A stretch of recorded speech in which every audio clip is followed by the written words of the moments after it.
Hello, everyone. Welcome back to my channel. Now, before we dive into today's story, I need you to do something for me. Hit that subscribe button if you haven't already, not because I need the numbers, but because what we're going to talk about today is exactly why this channel exists. We cut through the nonsense, we look at what's actually happening, and we call it out when we see it. So subscribe, and let's get into this together. I woke up last week thinking I'd seen everything. I really did. 4 years of politics, international relations, scandals, controversies. I thought I had witnessed every possible way someone could bend reality to fit their narrative. And then I watched FIFA, the organization that runs world soccer, hand Donald Trump a peace prize they literally invented just for him. And I'm not exaggerating when I say invented just for him. This prize didn't exist before November 2024. Let me repeat that. This award, the FIFA Peace Prize, was created in November 2024, just weeks after Trump didn't win the Nobel Peace Prize he's been campaigning for, like he's running for prom king. Here's what happened, and I promise you, reality is stranger than any fiction you could write. In October, the Nobel Peace Prize was awarded to Venezuelan opposition leader Maria Corina Machado for her efforts to transition her country from dictatorship to democracy. Not Trump, not the guy who spent months publicly lobbying for the award, getting allies to nominate him, making speeches about how he deserved it for solving world conflicts. The Nobel Committee looked at all his claims about ending wars and chose someone else entirely. Now, most normal people would accept this and move on, maybe feel a little disappointed, but understand that these things happen. But we're not dealing with normal people here. We're dealing with Trump and his buddy, FIFA President Gianni Infantino. So what does Infantino do? He creates his own Peace Prize, just makes one up. In November 2024, FIFA announces the creation of the FIFA Peace Prize, intended to, quote, reward individuals who have taken exceptional and extraordinary actions for peace, and by doing so have united people across the world. And guess who wins the very first one? The ceremony happened last Friday at the Kennedy Center in Washington, D.C. during the 2026 World Cup draw. Trump, by the way, now serves as board chair of the Kennedy Center after what some are calling a complete overhaul of the previous leadership. So he's essentially receiving an award at a venue he controls from an organization whose president has become one of his closest international allies. The optics alone should make anyone with half a brain cell raise an eyebrow. But here's where it gets really interesting. Human Rights Watch reached out to FIFA asking about the selection process for this brand new award. How are winners chosen? Who were the other nominees? What's the criteria? And FIFA's response, radio silence, complete radio silence, which, as Human Rights Watch pointed out, suggests there was no process, no other nominees, and no actual judging. This thing was custom made for one person. And let me tell you about this ceremony, because it was something to behold. Infantino gets up there and calls Trump a really close friend. He praises him for his, quote, exceptional and extraordinary actions to promote peace and unity throughout the world. He says Trump achieved all this, quote, in an incredible way, and that he definitely deserved the first FIFA Peace Prize. Then Trump walks up, takes the trophy, puts a gold medal around his own neck like he just won the Olympics, and declares this one of the great honors of his life. But wait, it gets better. Earlier that same day, Trump told reporters on the red carpet that he wasn't sure if he was getting the Peace Prize, said it was just a rumor he'd heard. Just a rumor. From the guy who literally planned this whole event at his venue, with his buddy running the ceremony. But sure, total surprise. Now, I want to be clear about something here. I'm not saying there's anything automatically wrong with creating new awards or recognizing people for their efforts toward peace. Awards evolve, new institutions emerge. That's how the world works. What I'm saying is that when you create an award specifically because your friend didn't win a different award, and then you give it to them in a ceremony they control, that's not really an award anymore. That's performance art. And speaking of performance art, let's talk about what this event actually was. Because while it was supposed to be about soccer in the 2026 World Cup, it felt more like a Trump rally that happened to have soccer balls lying around. The Village People performed YMCA, which has become Trump's unofficial anthem at his political events. Andrea Bocelli sang, one of Trump's favorite performers who's appeared at Mar-a-Lago events. The celebrity draw assistants included Tom Brady, Wayne Gretzky, and Shaquille O'Neal. Now, these are legends in their respective sports, but what do they have to do with international soccer? Nothing. But they're big American names that make Trump look good on camera. The whole thing was designed to appeal to Trump and his base, not to celebrate soccer or international unity. This wasn't about the beautiful game bringing the world together. This was about putting on a show that would make one man happy. And FIFA went along with it because they need his cooperation to make the 2026 World Cup successful in the United States. Now, here's where this story gets even more absurd. Remember, this is the same Trump whose administration has placed travel restrictions on 19 countries, including Iran and Haiti. His administration has indicated they might expand these restrictions to even more countries. So you've got FIFA handing out peace prizes to a guy whose immigration policies might prevent millions of soccer fans from attending the World Cup he's supposedly helping to host. The irony would be hilarious if it weren't so concerning. Think about this for a second. Imagine Iran making it to the knockout rounds of the World Cup and their fans being banned from entering the United States to support their team. Imagine Haiti pulling off an upset and advancing in the tournament, but their supporters can't be there to cheer them on. That would be a disaster for FIFA, a disaster for the spirit of the World Cup, and a complete contradiction of everything this supposed peace prize is meant to represent. But the travel restrictions aren't even the biggest contradiction here. Let's talk about Trump's actual record on the peace claims he made during his acceptance speech. He said he saved millions of lives in the Congo, ended conflicts between India and Pakistan, stopped wars before they started. These are bold claims.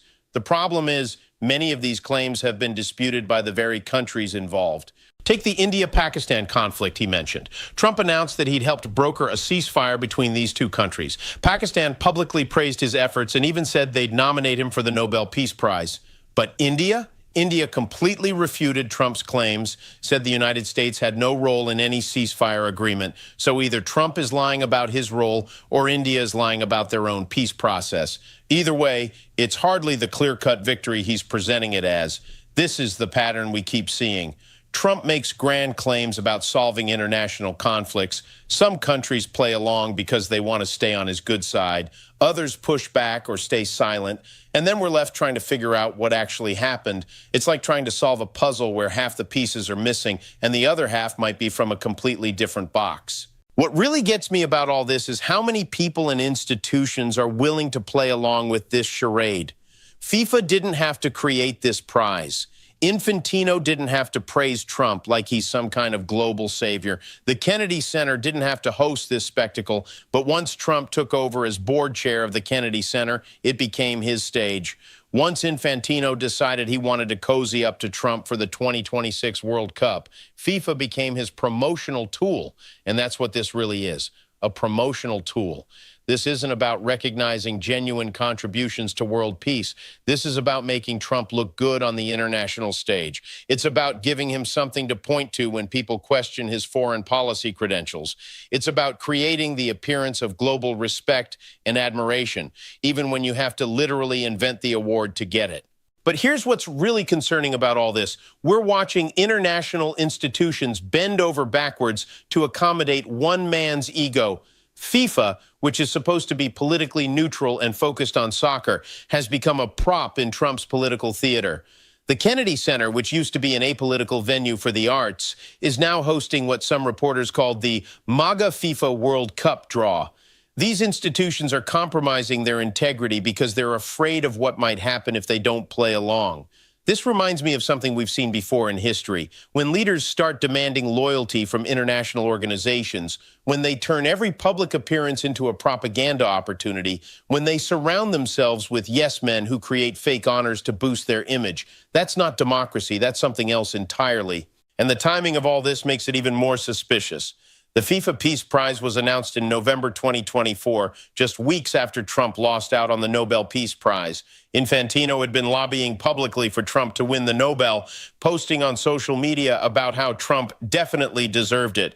When that didn't work out, suddenly FIFA has its own Peace Prize to give away. It's like watching a participation trophy being created in real time. The whole thing raises serious questions about FIFA's credibility and political neutrality. Soccer is supposed to be a global sport that brings people together regardless of politics. FIFA is supposed to be above national political considerations. But when you've got the FIFA president calling a sitting political leader his close friend and creating awards specifically for him, that neutrality goes out the window. Human rights groups are already calling this out.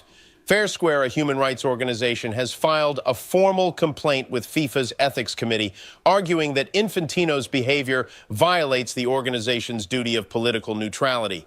They're saying that awarding a peace prize to a sitting political leader is a clear breach of FIFA's rules. Whether anything comes of that complaint remains to be seen, but at least someone is trying to hold these people accountable. What bothers me most about this whole situation is what it says about where we are as a society. We've become so numb to this kind of behavior that a lot of people just shrug their shoulders and move on. A major international organization creates a fake award for a political leader, and it barely registers as news for more than a day or two. We've normalized the absurd to such an extent that actual corruption and institutional capture doesn't even surprise us anymore.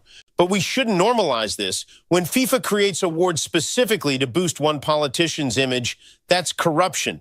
When international organizations abandon their principles to curry favor with political leaders, that's institutional capture. When we just accept this as politics as usual, that's how democracy dies. Not with dramatic coups or revolutions, but with 1,000 small compromises that chip away at the integrity of our institutions. I keep coming back to the question of what this all means for the 2026 World Cup itself. You can bet that Trump is going to insert himself into every major moment of that tournament. He'll be at the opening ceremony. He'll be at key matches. He'll probably try to present the trophy to the winning team, assuming FIFA lets him, which they probably will because Infantino seems incapable of saying no to him.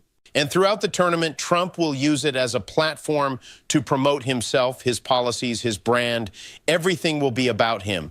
The players, the fans, the games themselves will all be secondary to whatever Trump wants to say or do at any given moment. The World Cup, which should be a celebration of international cooperation and sporting excellence, will become another stage in Trump's ongoing political performance. The really tragic thing about all this is that soccer genuinely does bring people together. The World Cup is one of the few events that can unite people across cultural, political, and economic divides. It's a moment when the whole world stops to watch something beautiful and competitive and inspiring. But Trump and his allies are turning it into something else, a vehicle for political messaging and personal aggrandizement. Think about what this means for young soccer players around the world who look up to FIFA and dream of playing in the World Cup someday.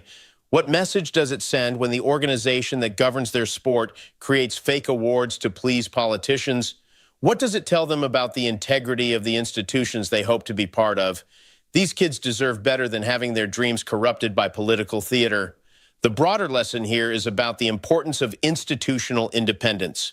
When organizations like FIFA start bending their principles to please political leaders, they lose their credibility and their ability to serve their actual purpose. FIFA is supposed to develop soccer globally, ensure fair competition, and promote the sport's values. But how can they do that effectively when everyone knows they're willing to compromise their integrity for political access? This is why we need to pay attention to these seemingly small stories. Yes, it's just a made-up peace prize. Yes, it's just one ceremony, but it's part of a larger pattern of institutional capture and democratic erosion that's happening all around us.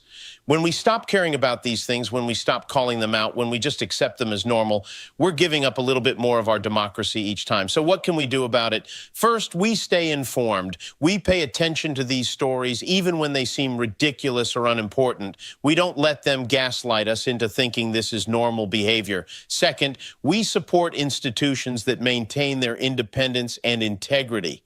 Third, we vote for leaders who respect institutional boundaries and democratic norms. And finally, we keep talking about this stuff. We keep pointing out the absurdities and contradictions. We keep asking uncomfortable questions about what's happening to our institutions and our democracy, because the moment we stop caring, the moment we stop paying attention is the moment they win. I want to end with a simple observation. In a healthy democracy, international organizations don't create awards specifically to please political leaders. In a healthy democracy, major institutions maintain their independence and integrity. In a healthy democracy, we don't normalize corruption and institutional capture just because it happens gradually. The FIFA Peace Prize might seem like a silly story about a fake award and wounded ego, but it's actually a story about much more than that.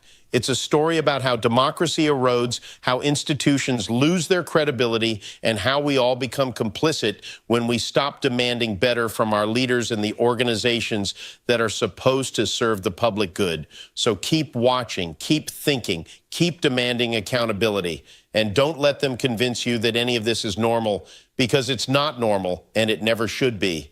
Thank you for watching. Subscribe if you haven't already, and I'll see you in the next one.